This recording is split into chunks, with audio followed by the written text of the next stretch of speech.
أشهد أن لا إله إلا الله وحده لا شريك له وأشهد أن محمدا عبده ورسوله أما بعد فأعوذ بالله من الشيطان الرجيم بسم الله الرحمن الرحيم الحمد لله رب العالمين الرحمن الرحيم مالك يوم الدين إياك نعبد وإياك نستعين اهدنا الصراط المستقيم صراط الذين أنعمت عليهم غير المغضوب عليهم ولا الضالين حضرت خلیفه پنجم مسیح ایده الله تعالی بنصر العزیز پس از تلاوت تشهد تعوذ و سوره فاتحه فرمودند: الحمدلله به فضل خداوند متعال جلسه سالانه جماعت احمدیه انگلستان در روز جمعه گذشته با موفقیت برگزار شد و روز یکشنبه به پایان رسید. علی‌رغم موج‌های بد آب و هوا به فضل خداوند متعال در مجموع همه چیز ساماندهی شده و بدون دغدغه خاصی مدیریت شد. علاوه بر این حضور مردم امسال نسبت به سال قبل بسیار بیشتر بود. از این رو هرچی قدر خداوند متعال را شکر کنیم کم است. او جلسه ما را از برکات بیشماری مزین کرد و حضار هم این را مشاهده کردند، چه مهمانان احمدی و چه مهمانان غیر احمدی که از کشورهای مختلف حضور داشتند. ما ضعیف هستیم. هر کاری که انجام می‌دهیم از فضل خداوند متعال اتفاق می‌افتد و انجام می‌شود و انعامات خداوند متعال آنقدر بر ما جاری می‌شوند که از شمارش آن عاجزیم. ما در همه حال شاهد تکمیل شدن بیان و وعده خداوند متعال هستیم و اگر نعمت الهی را بشمارید نمی توانید آن را چنان که هست شمارش کنید. پس خداوند متعال از کاستی های ما می نگرد و از راه ها و راههایی به ما برکت می دهد که هرگز نمی توانیم حق شکرگزاری را به جا بیاوریم. ولی خداوند متعال به ما دستور داده است که همچنان شکرگزار او باشیم و اگر چنین کردی برکت بیش از پیش بر تو خواهد داشت.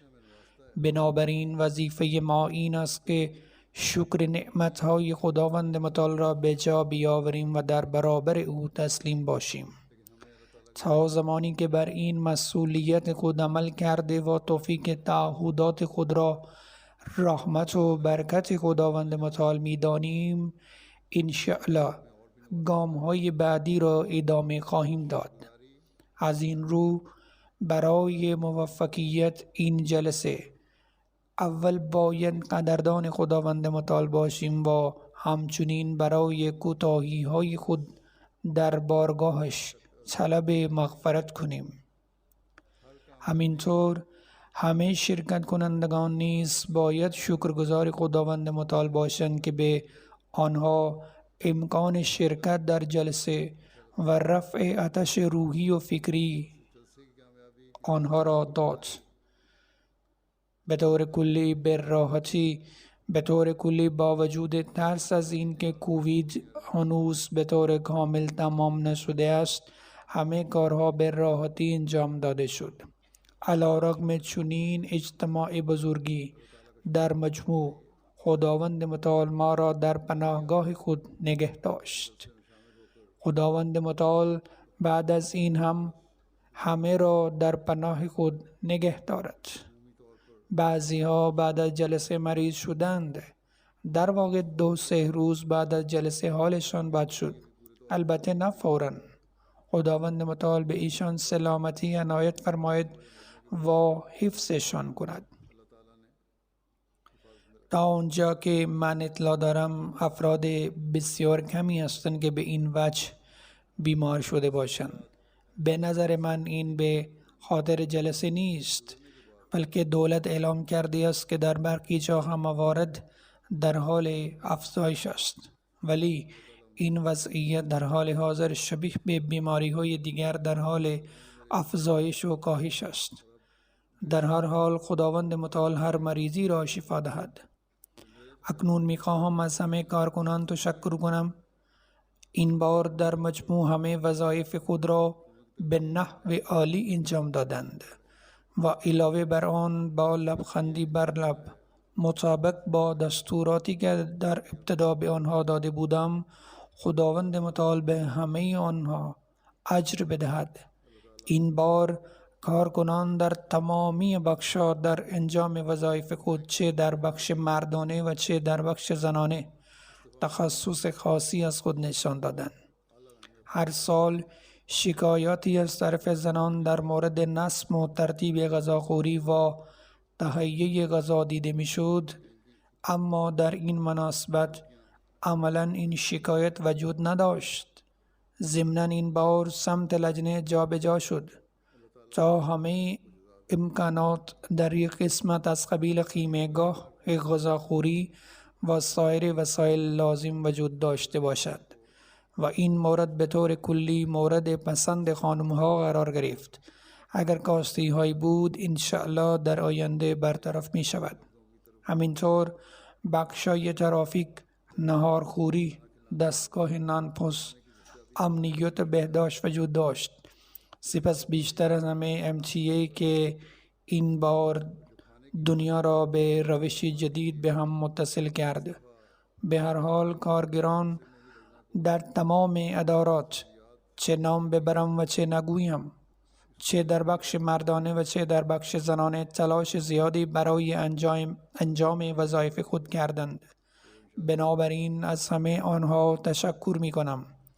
میهمانان غیر احمدی حاضر پس از دیدن زحمات و برخورد عالی همه کارکنان ابراز حیرت کردند و این نمونه‌ای که همه کارکنان ما به نمایش گذاشتن نوعی تبلیغ بی صدا و کاربردی است. خداوند متعال به همه آنها اجر جزیل عنایت فرماید. فقط می‌خواهم توجه بخش جلسه سالانه را به یک نکته جلب کنم و آن این است که به محض تمام شدن جلسه آب را قطع کردند. به این سبب آب در دستشویی‌ها در دسترس نبود.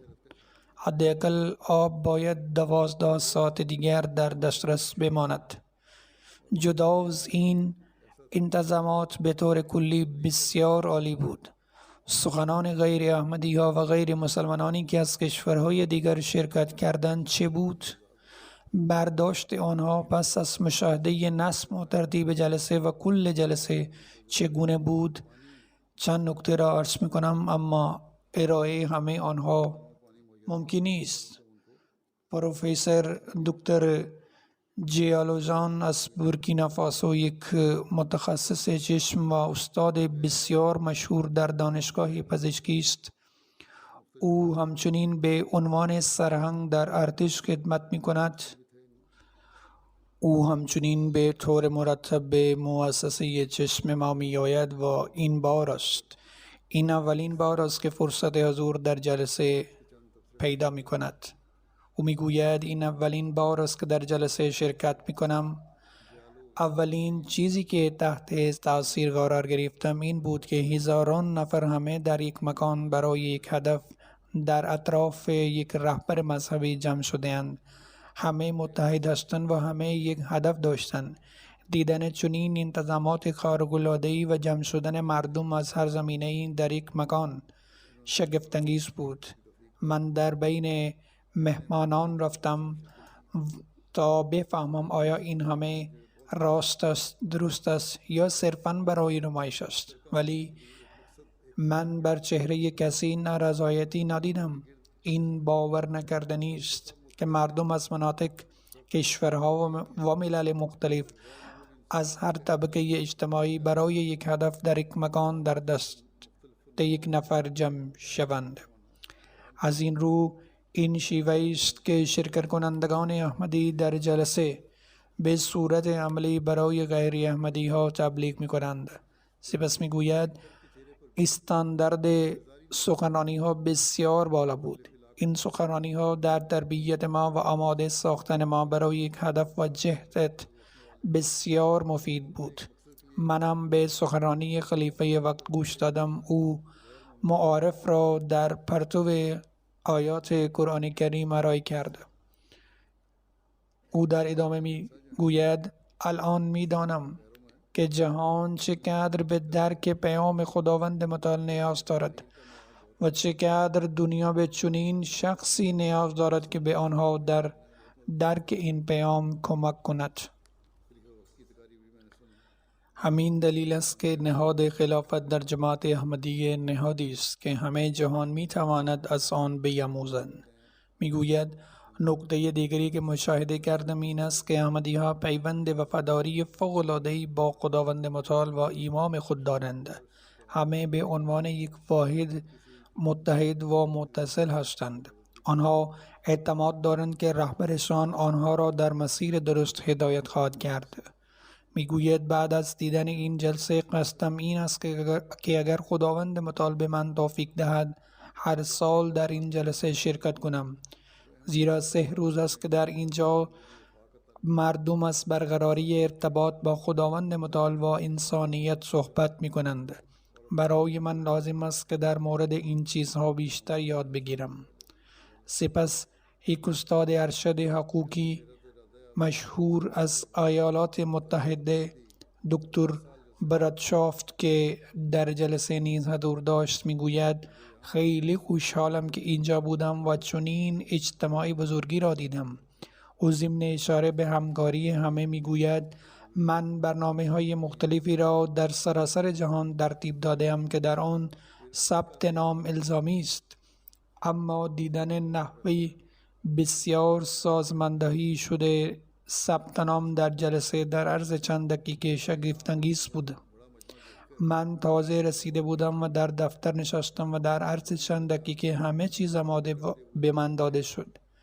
سپس به من گفتند که ثبت نام مهمان و سایر امور مهم از قبل انجام شده است تا مهمانان تا حد امکان کمتر منتظر بمانند. ماشاءالله کارکنان در ثبت نام وظایف خود را عالی انجام دادند. او میگوید مهمانان نوازی فوق‌العاده‌ای بود. علی‌رغم وجود ترافیک بسیار زیاد، دیدن کار همه داوطلبان به این شیوه سیستماتیک و همکاری یک تجربه فراموش نشدنی بود. خلاصه از همه داوطلبانی که باهاش برخورد کرد تعریف کرد. شهردار یکی از شهرهای بیلیس نیز در این مراسم حضور داشت. او میگوید هرگز در زندگیم چنین آدم‌های آرامی را ندیدم که اینقدر دوست داشتنی و آروم باشند. من نمیتوانم تصور کنم که برخی افراد تروریسم را با اسلام مرتبط می‌دانند. فضای معنوی که در اینجا دیدم و محبت متقابل، محبت و برخورد مهربانانه مردم قطعاً ستودنی است. او میگوید من آرزو دارم سال آینده دوباره به جلسه بیایم، اما نه به عنوان شهردار بلکه به عنوان یک داوطلب. او میگوید داوطلبان و کارکنان آنقدر به من انگیزه دادند که من نیز آرزو دارم با در سازماندهی چنین جلسه شگفت‌انگیزی شرکت کنم. من هرگز چنین گردهمایی بزرگی را ندیده بودم. سپس میگوید آینده دنیا قطعا احمدی است. این همان اسلام واقعی است که جماعت ارائه می کند و حتی غیر احمدی ها نیز تحت تاثیر آن قرار می گیرند. مایکل ویلسون از غنا، فنشناس ارشد سازمانی به نام شورای تحقیقات علمی و صنعتی زیر نظر وزارت علوم و فناوری محیط زیست است. او این فرصت را پیدا می کند که در کنفرانس های مختلف در سراسر جهان شرکت کند. در جلسه نیز حضور یافت. در گفتگویی درباره جلسه و دیدن انتظامات گفت: هرچه تا به حال دیدم بدون توفیق خداوند متعال ممکن نیست. او روز جمعه به سایت جلسه رسیده و مدام می گفت: تعهد داوطلبان اینجا مرا شگفت زده کرده است. یقینا این جماعت الهی است و همه این کارها بدون عنایات خداوند متعال ممکن نیست. اینجا فضایی بسیار منظم و زیبایی دارد. همه داوطلبان تحصیل کرده‌اند، برخی از آنها مشاور هستند، اما در دوران جلسه مشغول نجاری یا نظافت هستند. اگر این داوطلبان درس از خداوند متعال را در دل نداشتند، نمی توانستند به این معیار کار دست یابند. آن دسته از داوطلبانی که به این شکل بی صدا و تبلیغ می کنند بسیار خوش شانس هستند. او همچنین تحت تاثیر مراسم بین المللی بیت قرار گرفت. او می گوید: قبل جلسه از احمدیه خبر نداشتم، اما الان می دانم و فکر می کنم هر سال شرکت کنم. و همچنین گفت که افراد بیشتری در غنا باید به جماعت معرفی شوند. هنوز در این زمینه نیاز به دقت بیشتر دارد. آقای یولتران از هایتی، نماینده وزارت امور مذهبی در هایتی نیز در جلسه سالانه انگلستان شرکت کرد. او میگوید: این اولین بار بود که در جلسه شرکت می کردم. این یک تجربه بسیار تاثیرگذار و شادی‌آور برای من بود. سازمان عالی بود.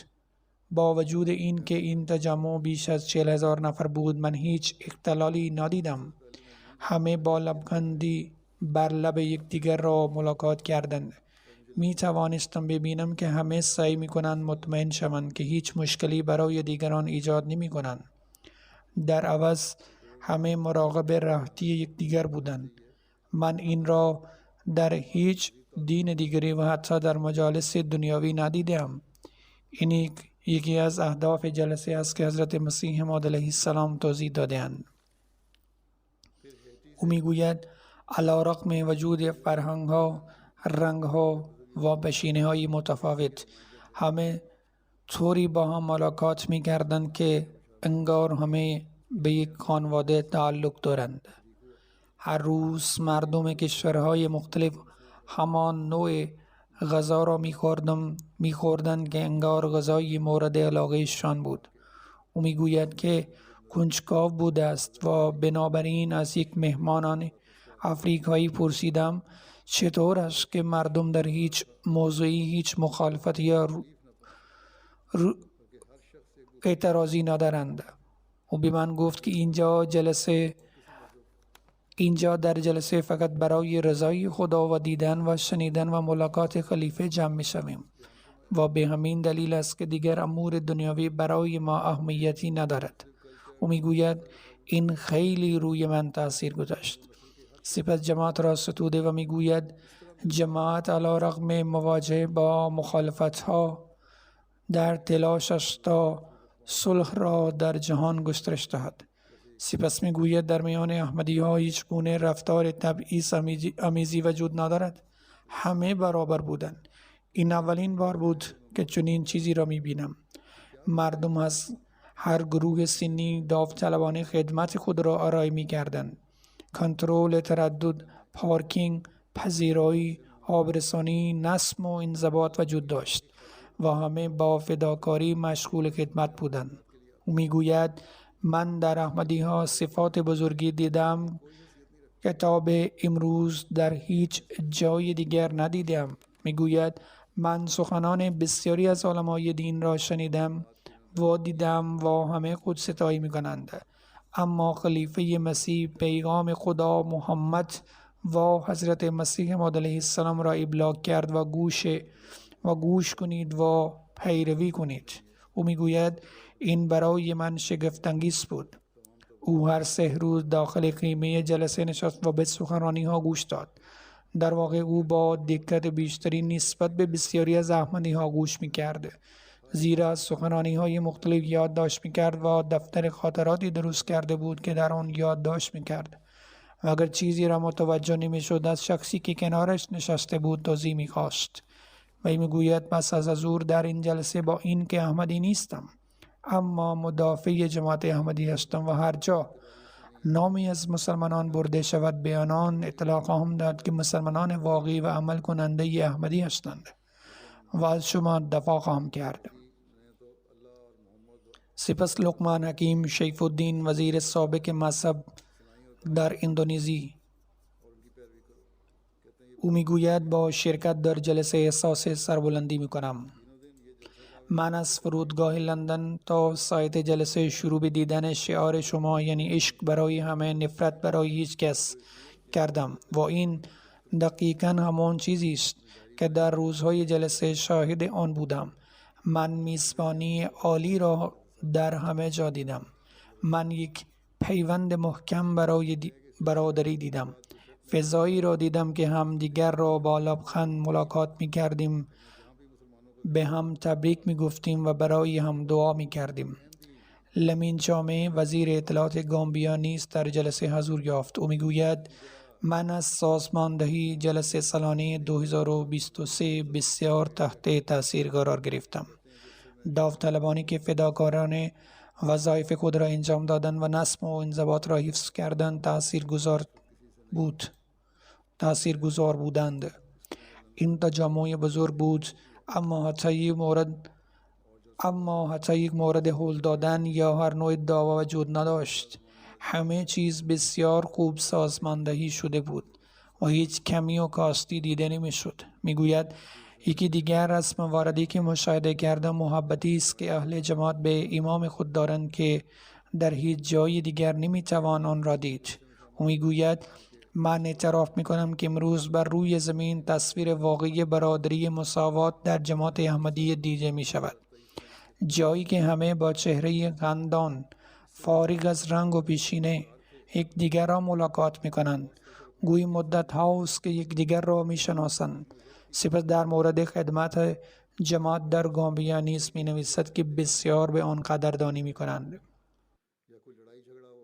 سپس ای بار موجی سینه‌کارایی از گامبیاست که مترجم دولت است و همچنین مشاور رئیس دولت در امور دیاسپورا است. و میگوید سازمان کلی جلسه بازتابی آشکار از موفقیت آن بود.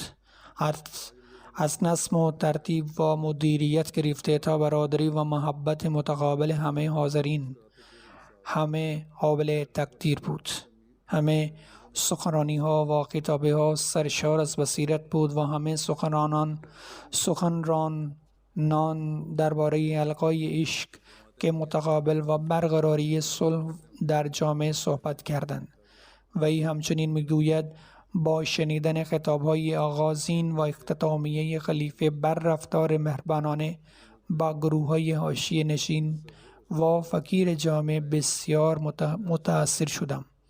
پس از دیدار شخصی با افراد جمعیتی مختلف جامعه، عام از جوانان و سالمندان، او فرصت ملاقات شخصی با مردم را پیدا کرد. امیدم دوباره زنده شد که با وجود مشکلات رایج امروز جهان آینده روشنی دارد. من چنین افرادی را ملاقات کردم که در تلاش هستند تا جهان را به مکانی صلح‌آمیز برای تمام بشریت تبدیل کند.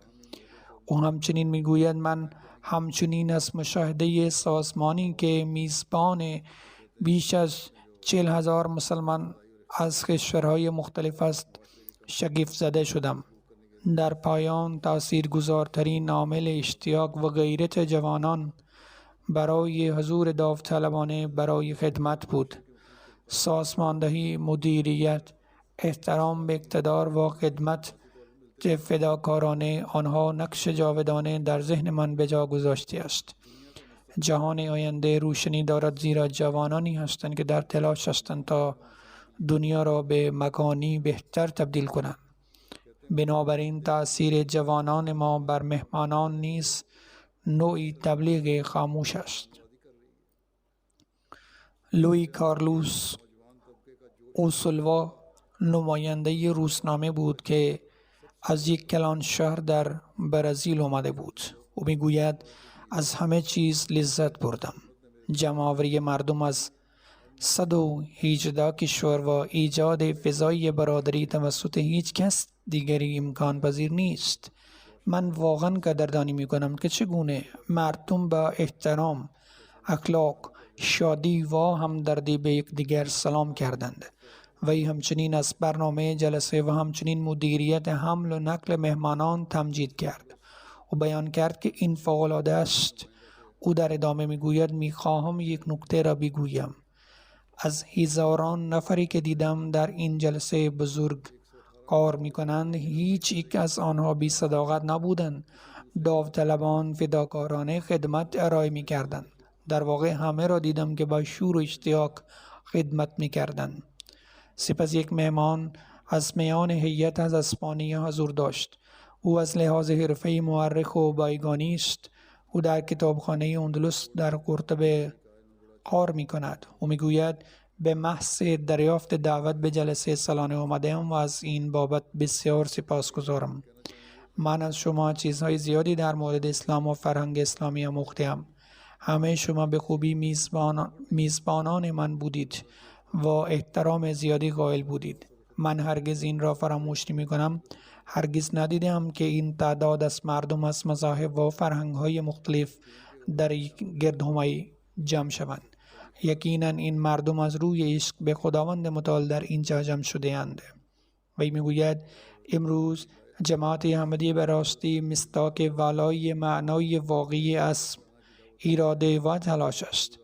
من همیشه این مثال را در زندگی روزمره خود در نظر خواهم داشت. این یک درس برای من بود.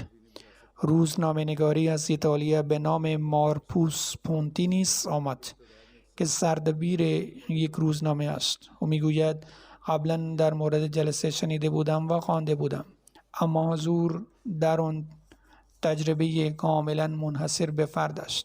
من همیکن تحت تاثیر کار داوطلبان قرار گرفتم. در کنار این چیز دیگری که مشاهده کردم، سازماندهی و مدیریت عالی برای چنین تعداد زیادی از مردم بود که واقعا کار دشواری است. او میگوید سازماندهی و مدیریت نظافت در این معیار یک کار معمولی نیست. و مهمترین چیزی که در طول جلسه مشاهده کردم نماز بود. نماز برای همه مردم اهمیت ویژه‌ای داشت. او در ادامه میگوید اگرچه من مسلمان نیستم و احساس میکنم نحوه اقامه نماز احمدی ها و از وظایف اولیه هر انسانی است، من از دیدن محبت و صمیمیت هزاران نفر در آنجا خوشحال شدم. او میگوید به عنوان یک روزنامه‌نگار این فرصت را داشتم که با افراد زیادی آشنا شوم. برخی افراد جدید و برخی دیگر که آشنا بودند در مورد تاریخ جماعت احمدیه نیز چیزهای زیادی یاد گرفتم. فرماندار منطقه کلدا در سنگال نیز در جلسه شرکت کرد. او میگوید این اولین بار است که در جلسه شرکت می کنم. این بار صادقانه می گویم که تا امروز سازمان و مدیریتی را که در این جلسه ندیده بودم. احمدی ها خلیفه مسیح را به گونه‌ای دوست دارند که با کلمات قابل بیان نیست. من به عنوان فرماندار این فرصت را داشتم که مکرر سفر کنم، اما در هیچ جای دیگری شاهد چنین عشقی نبودم. و میگوید گزیده هایی از حضرت مسیح موعود علیه السلام که ارائه شد در قلب من جای گرفت و بسیار بر آن تحت تاثیر گذاشتم. میگوید شخصا چیزی که من در این جلسه مشاهده کردم روحیه فداکاری است. از جمله اهداف جلسه حضرت مسیح موعود علیه السلام نیز بیان کرده اند که ما نیز برای یکدیگر فداکاری کنیم که خود شاهد آن بود. وی در ادامه میگوید هر فردی به دیگران بر خود ترجیح میداد. او میگوید در دوران دانشجویی درباره خلافت شنیده بودم، اما تنها در جماعت احمدیه نمونه واقعی خلافت را دیدم. اگر تمام امت اسلامی از جماعت احمدیه پیروی کنند، مسلماً مسلمانان به موفقیت خواهند رسید. یک مهمان زن از کلمبیا به نام ریز ولنشیا بود. از او گفتن او یک مرد است. او میگوید اینجا امریکن تحت تاثیر فضای آروم، برادری، محبت، خطاب عرفانه خلیفه و مشاهده اعضای جماعت قرار گرفتیم. آنچه در طور برنامه‌های جلسه مشاهده کردم به من امید و اطمینان می‌دهد که با وجود شرایط سخت، شرایط می‌تواند بهبود یابد. او در ادامه میگوید خدا با ماست. پیام خلیفه به جان من رسیده است، زیرا صلح و امنیت بهترین وسیله برای گذراندن زندگی است. او بسیار از داوطلبان تمجید کرد و گفت سازمان آنها شگفت انگیز بود. نحوه میزبانی از مهمانان شگفت انگیز بود. همه جا لبخند می دیدم. وی در ادامه می گوید خدمت داوطلبانه جلسه سالانه الگوی جهانیان و درس محبت برای خداجویان است. سفیر ارژانتین در بریتانیا خاویر فیگورا در اولین روز جلسه حضور یافت. او قدری تحت تاثیر مدیریت و فضای جلسه قرار گرفت که پس از آن تمام هیئت‌های آرژانتین و کشورهای همسایه امریکای لاتین را که در جلسه شرکت کرده بودند به یک مراسم رسمی در سفارت خود دعوت کرد تا جلسه را بیشتر به سفرای کشورهای دیگر و همچنین دیپلمات‌های منصوب در سفارت معرفی کند. او میگوید که امریکن تحت تاثیر آموزه‌ها و نمونه عملی جماعت قرار گرفته است. وی تمایل و آمادگی شخصی خود را برای همکاری اعلام کرد و گفت که تلاش خواهد کرد جماعت را به ویژه به بخش سیاسی و دیگر دیپلمات‌ها معرفی کند. 3 مهمان شیلی در جلسه حضور داشتند که متعلق به یک سازمان مسیحی بودند. در میانها دکتر نستورف، یک کشیش مسیحی و متخصص الهیات است. او همچنین بنیانگذار یک سازمان مسیحی در شیلی است. او میگوید آنچه بیشتر بر من تاثیر گذاشت اتحاد و عشق متقابل جماعت بود. او ادامه میدهد در 40 سال گذشته من در مراسم‌های مختلف مسیحی در سراسر جهان شرکت کردم، ولی هرگز رویدادی به بزرگی جلسه جماعت احمدی ندیدم. رویدادی که صرفاً توسط داوطلبان برگزار می شود. او مردی با نفوذ زیاد است که با رئیس جمهور و دولت امریکا در تماس است. او همچنین جلسات مذهبی خود را در آمریکا برگزار می کند و در آنجا افراد مذهبی را از سراسر جهان جمع می کند. وی در ادامه می گوید رمز موفقیت جلسه جماعت ما در وحدت ماست که خلیفه وقت آن را ایجاد کرده است. این به لطف خداوند متعال است که خلافت برقرار است.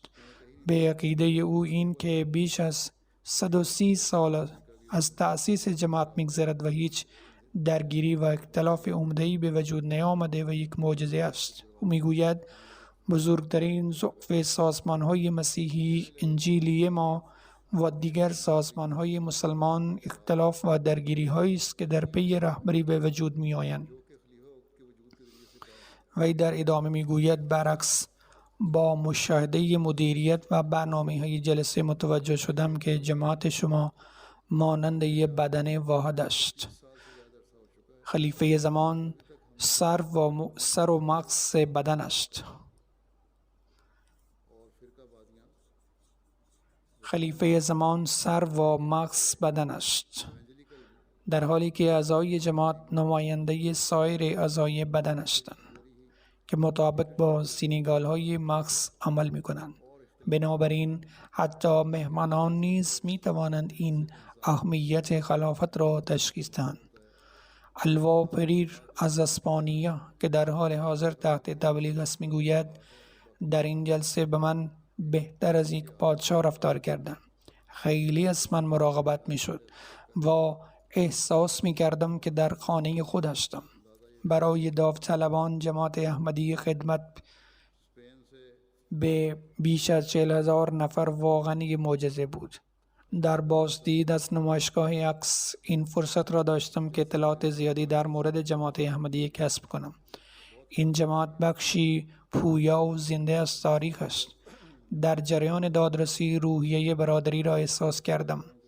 من میخواهم به شما اطمینان دهم که با وجود این که مسلمان نیستم، کاملا به خدا وابسته هستم. اما مفهوم خدا در ادیان مختلف یکسان است. بدون شک در جریان جلسه دیده می شد که خداوند با شما و با همه احمدی ها بود. وقتی شاهد تجدید ایمان جماعت احمدی در روز یکشنبه بودم، بسیار متاثر شدم.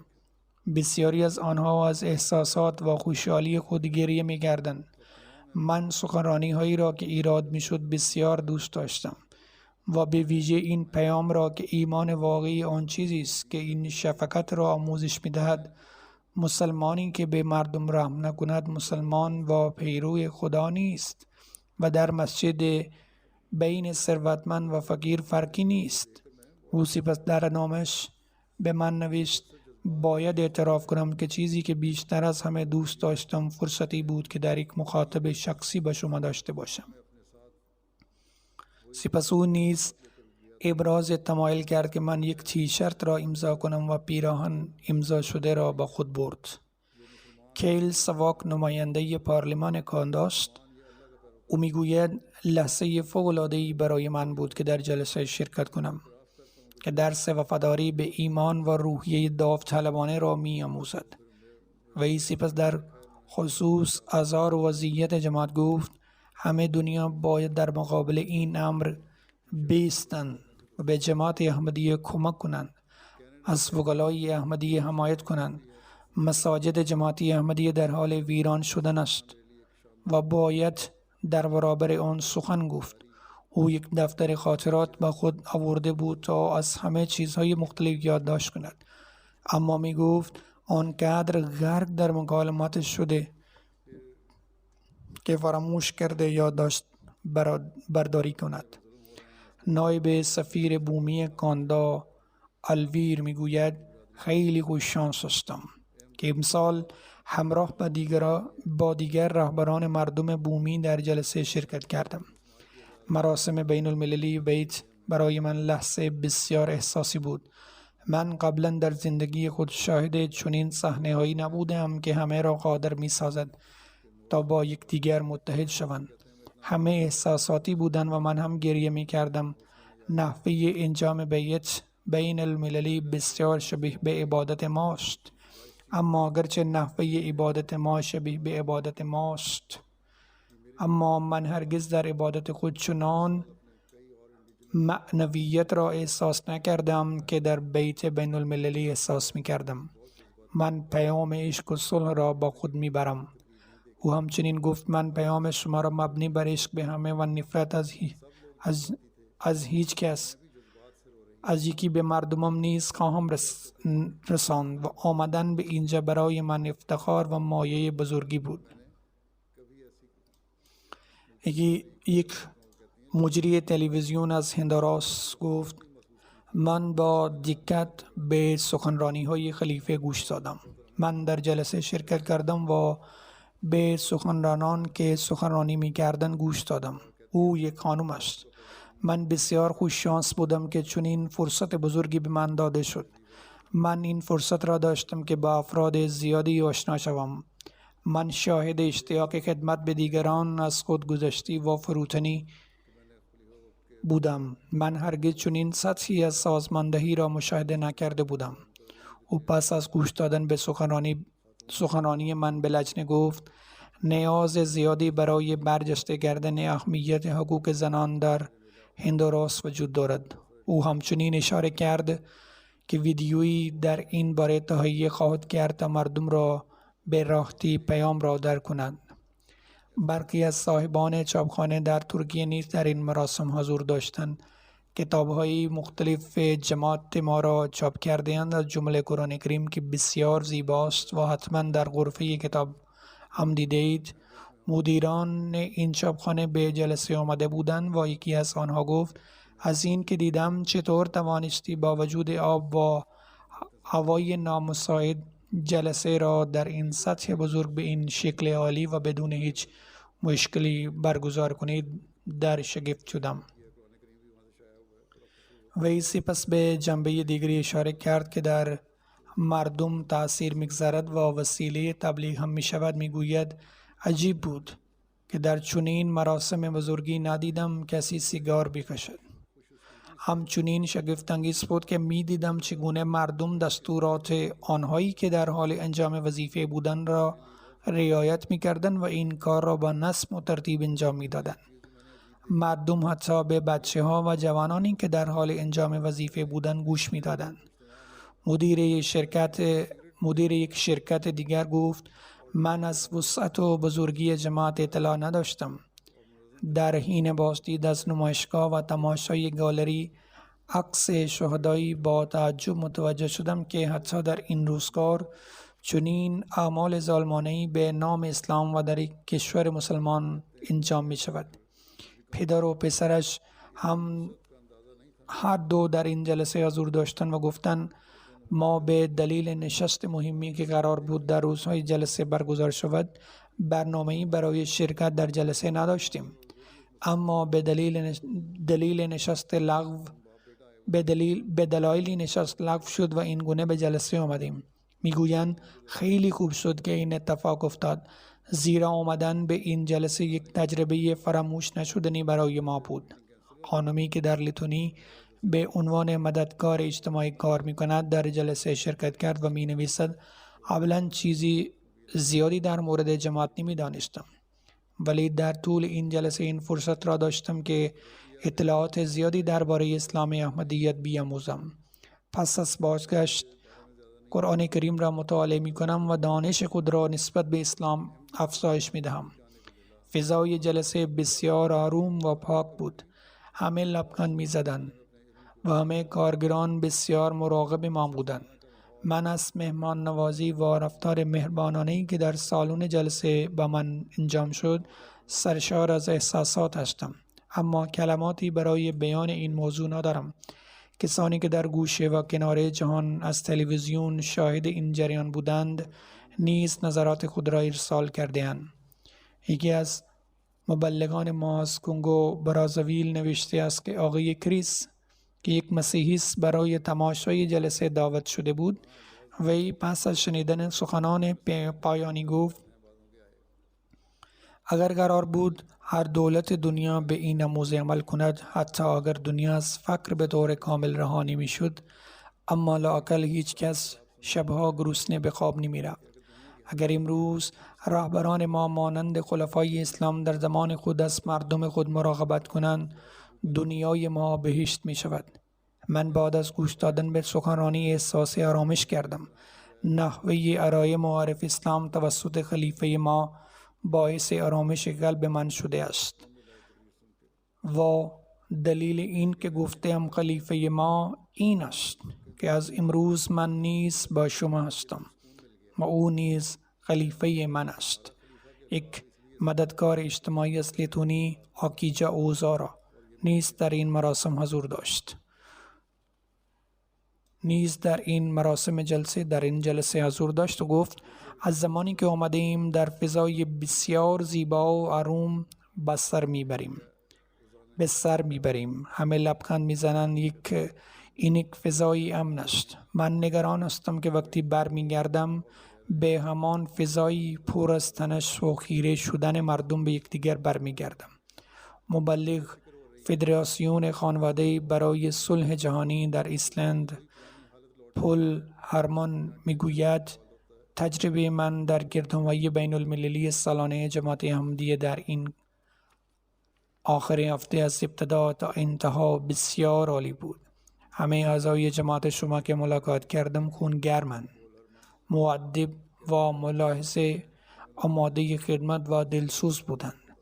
انتظامات اسکان عالی بود. همه اینها اجزای کلیدی برای 3 روز به یاد ماندنی بودند. با توجه به تعداد زیاد افراد حاضر سازماندهی عالی بود.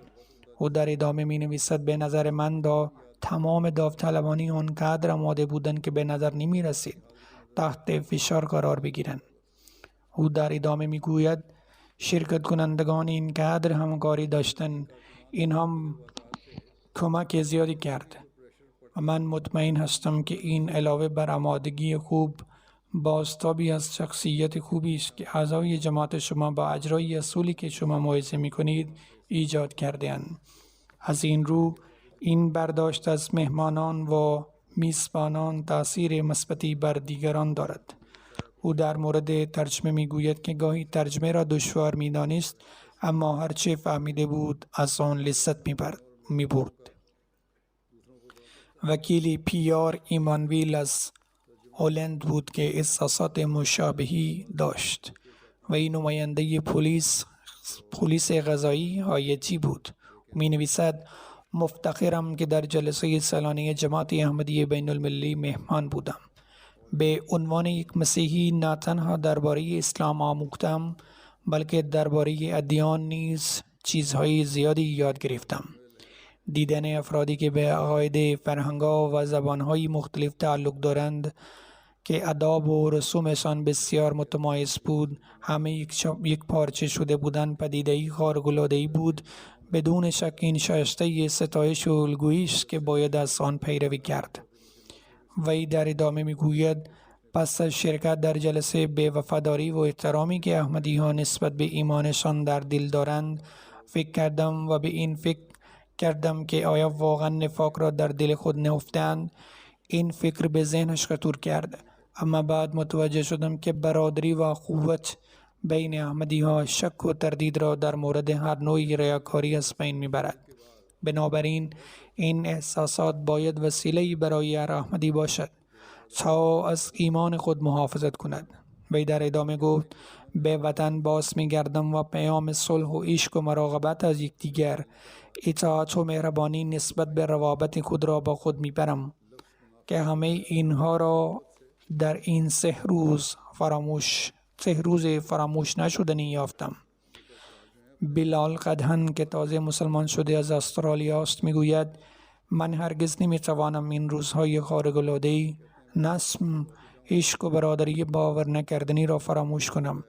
شرکت در بیت بین المللی برای من تجربه جدیدی بود، معنویت مرا افزایش داد و موجب خوشنودی من شد. آقای یونس از جزیره مایوت نیز در جلسه شرکت کرد. او میگوید وقتی برای اولین بار وارد سایت جلسه شدم به نظر می رسید که قدرت خاصی قلبم را تسخیر کرده بود و با دیدن چیدمان جلسه مات و مبهوت شدم. قبلا در مورد جلسه شنیده بودم، اما حضور شخصی در آن یک تجربه متفاوت بود. مردم با شنیدن در مورد راه اندازی و انتظامات جلسه بیعت کردند. شخصی در گینه بساو با مشاهده سازمان و نظم و ترتیب جلسه بیعت کرد. امیر تنزانیا نوشت که شخصی از تنزانیا در امچی جلسه را تماشا کرد و بیعت کرد. موسی در سال 1349 با بانوی غیر احمدی ازدواج کرد و تمام تلاش خود را کرد و برای او دعا کرد که اسلام احمدیت را بپذیرد، اما او موافقت نکرد. امسال آن خانواده در حال تماشای جلسه سالانه در امتیه بودند. همسر ایشان نیز حضور داشتند و در مراسم بین المللی بیعت شرکت کردند. بعد از بیعت آن بانو گفت این جلسه تأثیر عمیقی بر من گذاشت و خطبه‌های خلیفه مسیح در من تحولی باور نکردنی ایجاد کرد. حتی قبل از مراسم بین المللی بیعت تصمیم گرفته بودم که وارد جماعت احمدی شوم. از این رو به برکت جلسه همسرش نیز به جمع احمدی پیوست. وقایع مشابه بسیاری وجود دارند که پس از جلسه دریافت شده است و همچنان در مورد کسانی که پس از تماشای جریان جلسه بیعت کرده اند برنامه های جلسه بیعت کرده اند دریافت خواهد شد. همانطور که قبلا اشاره شد به فصل خداوند متعال افراد زیادی به موارد مشابهی اشاره کرده اند. ذکر همه آنها غیر ممکن است. از میان نتایج این جلسه سالانه خداوند متعال تضمین کند که این جلسه وسیله‌ای باشد برای احمدی ها برای برقراری ارتباط همیشگی به خدا باشد که ایمان و اعتقادشان به خدا بیشتر تقویت شود، باشد که آنها را به انجام برسانند. هدف از ظهور حضرت مسیح موعود علیه السلام این است که تأثیر جلسه بر دیگران موقتی نباشد و وسیله‌ای باشد برای باز کردن چشمانشان و به آنها بفهماند که پیروی از تعلیم اسلام تنها راه حفظ خود و جهان است. برنامه‌های جلسه از طریق رسانه‌ها مشاهده و شنیده شد. این بار نیز پوشش گسترده‌ای از جلسه داشت. در سراسر قاره آفریقا 24 کانال سخنرانی ها را پخش می کردند. به ویژه همه سخنرانی های من را پخش کردند. این شامل بسیاری از کشورهای مختلف بود و بیش از 40 میلیون نفر این را شنیدند. یک مرکز مطبوعاتی و رسانه‌ای برای خبرنگاران و مدیران رسانه راه اندازی شد که در آن 23 مدیر رسانه و روزنامه‌نگار به صورت روزانه می آمدند و گزارش تهیه می کردند. در مجموع 72 گزارش خبری وجود داشت که به 50 میلیون نفر مخاطب رسید. 41 وبسایت گزارش‌های خبری در مورد جلسه منتشر کردند و گفته می شود که این وبسایت ها 19 میلیون نفر مخاطب دارند. 15 مقاله در روزنامه ها در مورد جلسه نوشته شده است که گفته می شود خوانندگان این روزنامه ها 5 میلیون نفر است. شبکه های مختلف تلویزیونی 14 گزارش پخش می کنند که گفته می شود بینندگان آنها 20 میلیون نفر است. 33 رادیو 37 گزارش در مورد جلسه پخش کردند که گفته می شود شنوندگان 8 میلیون نفر است.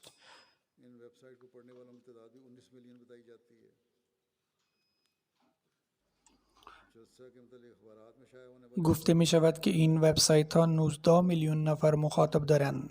15 مقاله در روزنامه ها در مورد جلسه نوشته شده است که گفته می شود خوانندگان این روزنامه ها 5 میلیون نفر است. شبکه های مختلف تلویزیونی 14 گزارش پخش می کنند که گفته می شود بینندگان آنها 20 میلیون نفر است. 33 رادیو 37 گزارش در مورد جلسه پخش کردند که گفته می شود شنوندگان 8 میلیون نفر است. پارسال 33 بود، امسال 37 و کل شنوندگان 8 میلیون نفر است. مردم نیز ابراز احساسات کردند و پیام اسلامی احمدی در مجموع به 2 میلیون نفر رسید. تعدادی از شبکه‌های تلویزیونی از جمله BBC و دیگر رسانه‌های خبری ملی و همچنین شبکه‌های تلویزیونی سایر کشورها حضور داشتند. با این حال به فضل الهی پوشش گسترده جلسه شد و افراد زیادی با جماعت آشنا شدند و به اسلام معرفی شدند. خداوند متعال این جلسه را از هر جهت برکت داده است.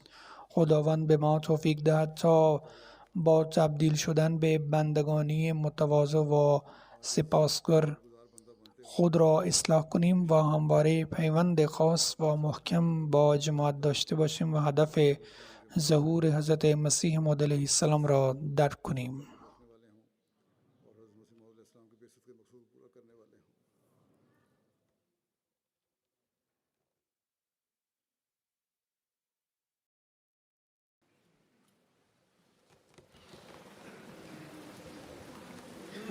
الحمد